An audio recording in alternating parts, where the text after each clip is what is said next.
கார்த்திகை தீபம் திருநாளை முன்னிட்டு ராமேஸ்வரம் அருட்பெருஞ்சோதி அன்னதானம் அறக்கட்டளை சார்பாக இன்று ராமேஸ்வரம் புனித பூமியில் நடமாடும் இறைவனுக்கு மதிய உணவு வழங்கப்பட்டது. அருட்பெருஞ்சோதி அருட்பெருஞ்சோதி தனிப்பெரும் கருணை அருட்பெருஞ்சோதி எல்லா உயிர்களும் இன்புற்று வாழ்க.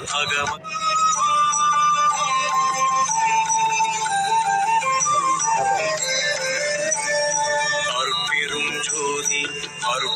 ஜோதி அருட்பெரும் ஜோதி அருட்பெரும் ஜோதி அருட்சிவ நெறிசார் அருட்பெரு நிலைவாழ் அருட்சிவ பதியார் அருட்பெரும் ஜோதி ஆகம முடிமேல் ஆரண முடிமேல் ஆக நின்றோங்கிய அருட்பெரும் ஜோதி இகநிலை பொருள்